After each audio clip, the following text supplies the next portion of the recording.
लेकिन उनके संघर्ष के माध्यम से आज उन 8, 10, 15 लोगों के माध्यम से आप लोग 100-150 की गैदरिंग में आज यहाँ बैठे हुए हैं और आगे भी और भी गैदरिंग बढ़ सकती है। इससे पहले भी कई कार्यक्रम हो चुके हैं। 20 से ज़्यादा कार्यक्रम इसी चांदनी चौक बुद्ध विहार पे आपके सामने हम रख चुके हैं, रिकॉर्ड उठा के देख सकते हैं। लेकिन दुर्भाग्य ये है कि जब हमने यहाँ पे एंट्री करी थी तो क्या माहौल था, क्या व्यवस्था थी, क्या इसकी स्थिति थी। आज तो फिर भी इतनी स्थिति है कि आप इसको अच्छे रूप से देख पा रहे हो। लेकिन खाली देखना क्या है, क्या ये सम्मान हो पा रहा है भगवान बुद्ध जो पूरे विश्व के सबसे ज्यादा वैज्ञानिक सोच वाले और सबसे ज्यादा मानव कल्याण वाले, सबसे बड़ी शिक्षा देने वाले, वो हमारे से कितने नीचे पायदान पे जा चुके हैं। उनकी प्रतिमा हमारे से, हम बैठे हैं सोफों पे, कुर्सियों पे, उनके ऊपर कितने। तो इस चीज का बड़ा दर्द है हमारे अंदर कि हम किस जगह को जो लूट गई थी, जगह जो पिछले 70 साल से अनादर का केंद्र बनी रही, यही ऐतिहासिक बुद्ध प्रतिमा जो 1956 में लगाई गई।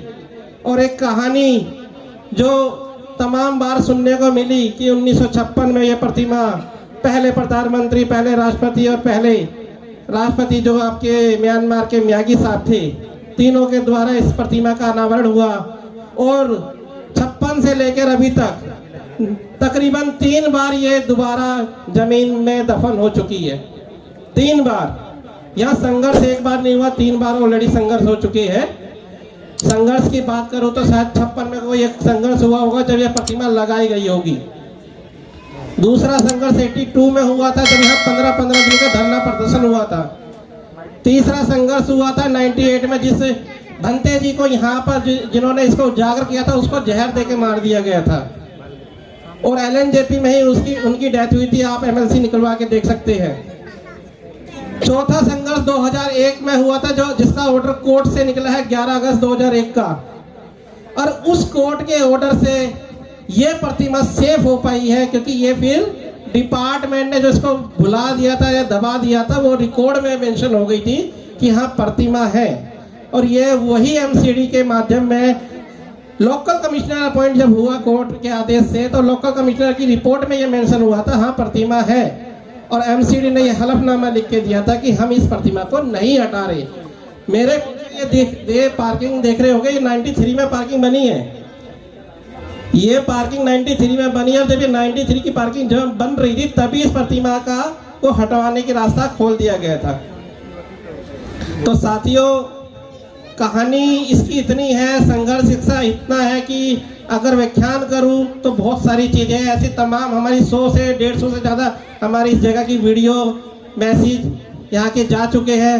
दिल्ली में तमाम संगठनों के माध्यम से कह लो या तमाम उन मिशनरी साथियों के माध्यम से कह लो कि हमने इस जगह को के संघर्ष से हमने इस जगह को बचाया है। लेकिन अब इसको सम्मान के साथ साथ कैसे सम्मान मिलेगा? जब ये प्रतिमा लगाई गई थी तो एक संकल्प हुआ था कि इसको विहार बनाया जाएगा। तो क्या ये विहार बन गया? क्या बिहार का ये स्वरूप है? लेकिन हमने नामकरण जरूर कर दिया।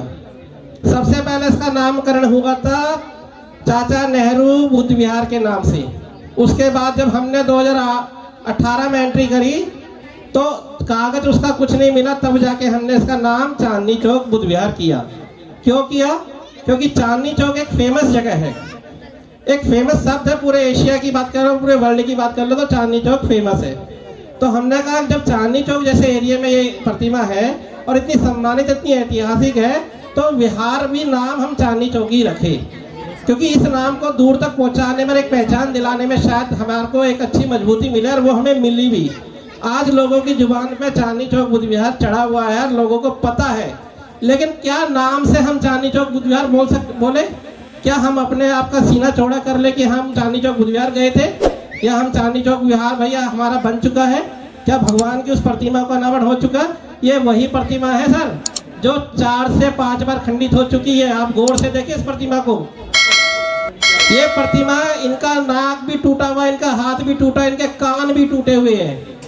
ये तो जोड़े गए हमारे कुछ साथियों द्वारा और फिर चढ़ गया 200 गज का एरिया। लेकिन अभी आपने देख रहे होंगे जब से आप आए हो कि कितनी परेशानी है इसको पहली बात तो इसका रास्ता ही नहीं मिल पाता।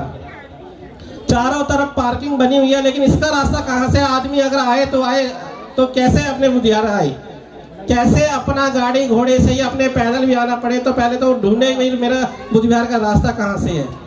अभी जब से हम ये कार्यक्रम आयोजित किया है तब से कई बार सुबह से कम 20 बार झगड़ा, तू मैं गाली गलौज और गर्मा गर्मी हो चुकी है। नहीं चाहते ये लोग यहाँ पे इकट्ठे हो जाए, हम जैसे लोग नहीं चाहते ये बुद्ध विहार बन जाए।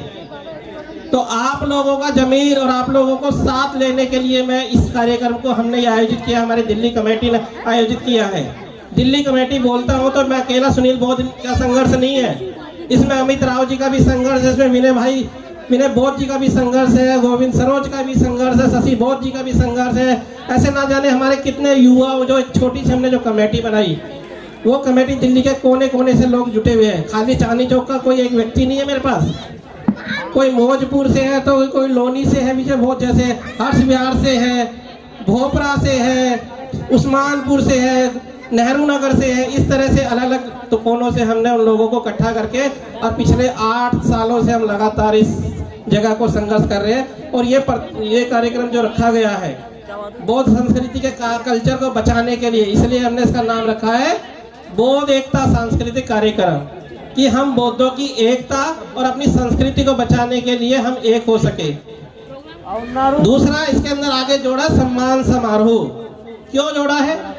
सम्मान समारोह जोड़ने का रीजन सिर्फ इतना रहा कि आखिर जब तक हम अपने उन साथियों का सम्मान नहीं करेंगे या हम उन संगठन के अध्यक्षों का या उनके जो लीडर है, लोग जो वो लीडर है उनका सम्मान नहीं करेंगे तो किस तरह हम अपने को चार्ज करें? क्योंकि चार्ज तो चाहिए ना। जब तक हमें कोई सम्मानित नहीं करेगा तो मुझे कैसे पता लगेगा मैं काम अच्छा कर रहा हूँ? तो काम अच्छा कर रहा हूँ तो डेफिनेटली मेरे को सम्मान तो चाहिए, और मेरे साथ साथ मेरे उस व्यक्ति को भी चाहिए जो मेरे साथ संघर्ष कर रहा है। तो मेरा हिस्सा तो भैया अमित के पास भी जाएगा सम्मान का, मेरा हिस्सा तो भैया शशि के पास भी जाएगा, मिनेंद्र गौतम जी के भी पास जाएगा। तो कार्यक्रम का कारण सिर्फ इतना था कि अपनी संस्कृति को बचाना है, और उस संस्कृति को बचाने के लिए हमारे सामने ये जो चांदनी चौक बुद्ध विहार की ऐतिहासिक प्रतिमा है, और जो आज आप देख रहे हैं तकरीबन 4-4.5 फीट के नीचे गहरे हैं, हम सोफों पे कुर्सियों में बैठे। हालांकि ये कोई कहने वाली बात नहीं है, लेकिन समझने वाली बहुत बड़ी बात है। और इस कार्यक्रम का मेन उद्देश्य सबसे पहले हमने ऊपर ही लाइन में लिख दिया था कि चांदनी चौक बुद्ध विहार निर्माण उद्देश्य हेतु दिल्ली टीम द्वारा आयोजित हर एक इन्विटेशन से लेके हर एक मैसेज तक हमने इस चीज को मेंशन किया है कि चांदनी चौक बुद्ध विहार का अब डेवलपमेंट और विकास करना है हमारे को, इसको विहार का स्वरूप देना है, तभी हम इसको विहार बोल पाएंगे। खाली नामकरण कर लेने से ना चांदनी चौक यानी कि विहार नहीं बन जाता। तो इसको सम्मान देने के लिए मैं चाहूँगा कि अपने जमीर को टटोलिए, अपने दिल से पूछिए, अपने दिमाग से पूछिए, क्या इस विहार को बनना चाहिए कि नहीं बनना चाहिए? क्या सब तैयार हो? क्या आप लोग मिलके संघर्ष करके इस जो जमीन हम बचा पाए हैं, क्या इसको हम 2 मंजिला 3 मंजिला नहीं बना पाए? हम अपने घरों को 6-6 मंजिल 5-5 मंजिल बना लेते हैं, क्या ये विहार 2 मंजिल नहीं बना सकते क्या हम? तो कौन कौन साथी खड़ा होएगा? मैं चाहता हूँ हर एक व्यक्ति यहाँ जो पहुंचा, हर एक व्यक्ति जो बन सकता है वो इस निर्माण के लिए खड़े हो जाए। और ये आपका विहार है, मेरा विहार नहीं है, ये समाज का विहार है, हमारे धर्म का विहार है, हमारे भगवान बुद्ध का विहार है। तो सब बनाना है। हमने कमर कस ली है, हमारी टीम ने कमर कस लिया, आप लोगों का साथ चाहिए। आप लोगों के सहयोग के बिना हमारा ये काम नहीं हो सकता। और मैं चाहूंगा जो भी आपके इफेक्ट हो, जो भी आपके पास एसेट हो, जो भी आपका मतलब कर सकते हो सहयोग, वो इस विहार के बनाने के लिए आप इस विहार को बनवाइए। और आगे आने वाले टाइम में हम विहार बनने के बाद कार्यक्रम करेंगे। इससे पहले जो कार्यक्रम करा था वो प्यारेलाल भवन में कार्यक्रम करा था हमने, और उसके लिए 2.5 लाख रुपए हमारा खर्च हुआ था। जब हमारे पास जगह ही नहीं है तभी तो हम बाहर जाके किराया बेकार कर रहे हैं, अपना वहाँ का सालो शौकत कर रहे हैं। आज भी हमारा ये कार्यक्रम हुआ है तो इस कार्यक्रम का किसी से चंदा नहीं लिया गया। 60-70-75 हजार रुपए जो आज लगा है, अभी तो हमने टोटल निकाला, मैं एक एवरेज बता रहा हूँ। इसमें ये हमने अपनी टीम के अपनी जेब के सहयोग से किया है, किसी से चंदा नहीं लिया। कई लोग कह रहे थे सर आप कार्यक्रम कर रहे हो, अच्छा कार्यक्रम कर रहे हो तो कुछ पैसे हम देना चाहते हैं। मैंने कहा सर काम जब हम चालू करेंगे निर्माण का तब आपसे लेके अभी तो कार्यक्रम हमारी टीम कर रही है, और टीम में ये जितने इधर उधर खड़े ना, कोई भी हमारा साथी बैठा नहीं, सब खड़े हैं अपनी जिम्मेदारी समझ के खड़े हैं, ओके, अपना काम संभाल रहे हैं। ये वो लोग हैं जो इस चांदनी चौक के लिए संघर्ष करके 8 साल से जमीन को बचा पाए हैं। अब इसको बनाने की जिम्मेदारी आप लोगों के सहयोग से, तो इसीलिए हमने इस कार्यक्रम को बनाने के लिए ये कार्यक्रम रखा है, बोध एकता सांस्कृतिक कार्यक्रम एवं सम्मान समारोह।